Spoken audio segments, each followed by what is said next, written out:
But first today in Canberra, Josh Frydenberg, the Federal Treasurer, a proud Victorian, a dad of two little children, who along with his wife Amy has lived the recent months of Melbourne's lockdown, well, he spoke for so many of us.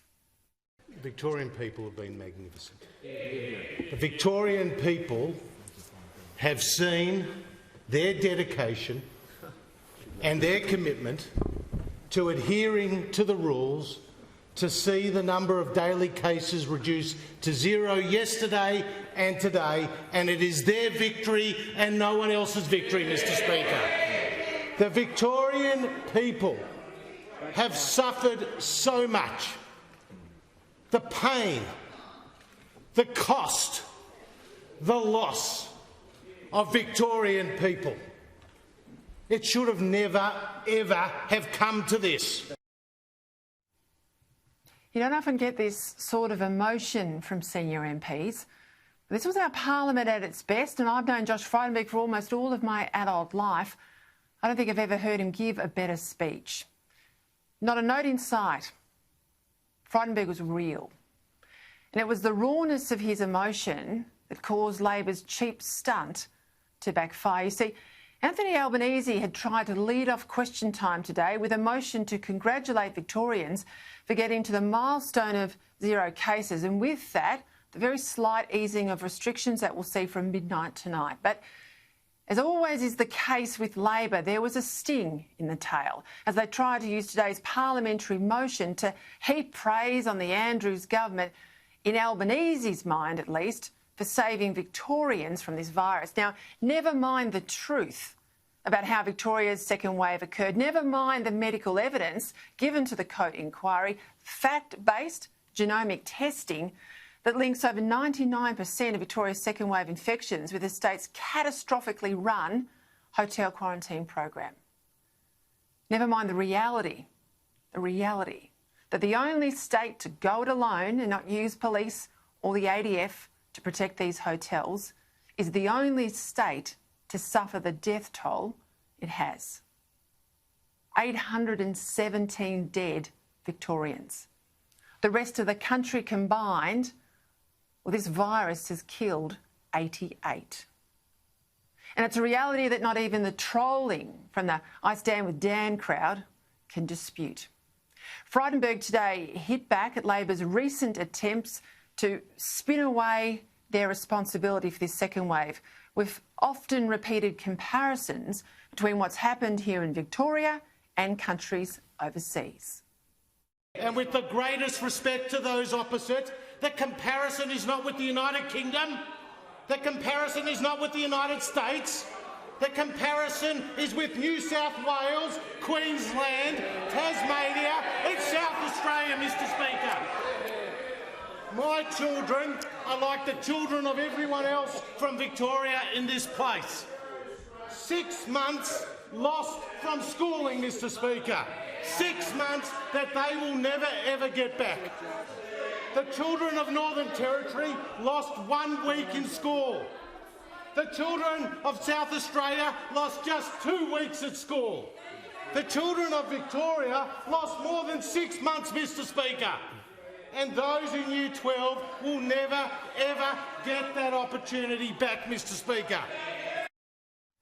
What we saw today was low-rent, cheap politics from Anthony Albanese to try this stunt today of all days. It said everything about the tin ear of Labor's tactic team, full as it is of New South Wales and Queensland MPs who just don't get how shattered Victorians are, how deep the scars are, how long and how hard back the road we know recovery will be. Even Labor's Deputy Leader Richard Marles, insulated as he is from the worst of it in his regional seat of Geelong, he's been out of the worst of the lockdowns that Melbourne has suffered. And it surprised me that he let Albanese put up this motion today. Now, like me, I've no doubt he's aware of many good Labor people that want the party's Victorian leader to take responsibility for this mess. They want to see some honour return to public life. People who are sickened by the spectacle of one politician after another in this state following the Premier's example that they didn't see, they didn't hear, they didn't know, they can't remember. All of them, on full salary, insulated from the reality that so many Melbourne families face tonight. The Premier himself on the old super scheme, the second highest paid politician in the country, who even if he leaves office tomorrow will pick up over $200,000 a year in super for the rest of his life. Now, don't think for a moment that Victorians don't understand now that what happened here happened nowhere else. They know why they're hurting as much as they are. They know why their state suffered the longest and hardest lockdowns in the world, and why only now they're starting to get back some semblance of their freedoms and their dignity. Putting together my documentary for Sunday night, I have spoken with small business operators, grown men in tears, families who are barely holding it together, public servants, good, decent Victorian public servants who are sick of the lying, sick of the covering up of the mistakes of incompetent ministers, Labor union insiders who say to me, this is not the Labor Party I grew up believing in. Now, the people of Victoria are not stupid. The people of Victoria now know and understand better than they have at any other time in this pandemic that the decisions Daniel Andrews made back in March delivered an Armageddon on this state that every other Australian family has been spared. So, Mr Speaker, my thought today in supporting this motion is with those Victorians who were kept in their homes 23 hours a day. My thoughts today are with those Victorians who weren't able to move more than 5 kilometres from their home, Mr Speaker. My thought today is with those Victorians who weren't allowed out at night because of a curfew that we didn't see in other parts of this country, Mr Speaker. My thoughts are today with those Victorians. Those Victorians have been fined $10,000 for opening their business and trying to put food on their table, Mr Speaker, and keep their staff employed, Mr Speaker. My thoughts today are with those families of those people who have suffered with mental health concerns as a result of the lockdown. Mr Speaker, I am so happy to join with all those in this place in celebrating the fact that the numbers have come down, but don't pretend there hasn't been a price. And the price has been immense. And the cost couldn't have been higher for more than 6 million Victorians, Mr Speaker. What people want now is the truth. What people deserve now is the truth.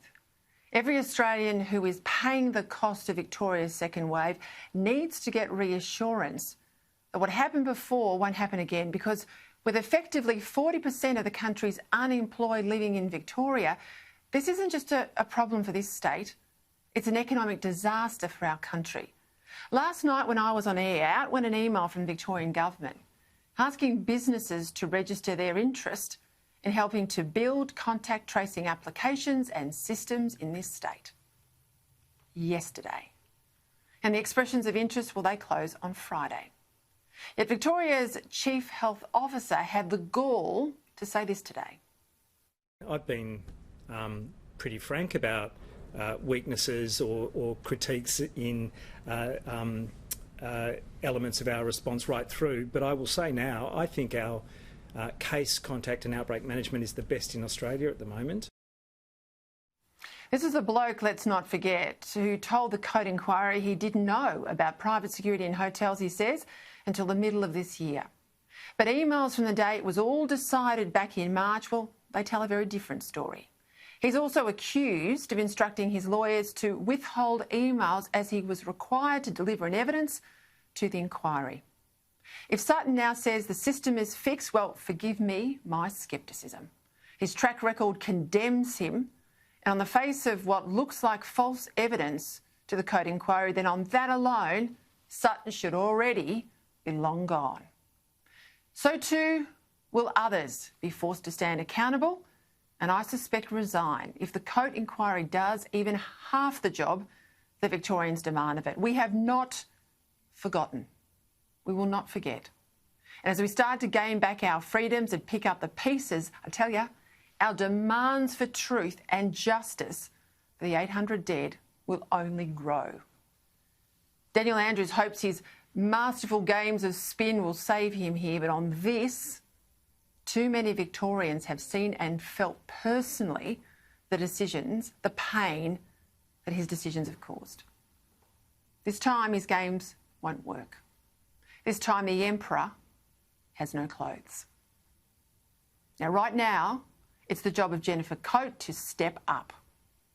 And anything less than a report that holds the powerful to account will not be acceptable. It will diminish all of us who believe in justice to get anything less than the truth, to hold the decision makers accountable and to restore dignity in how we expect governments to operate and leaders to lead. Anything else than this will damage Coate's own reputation in a way that she will never be able to recover from.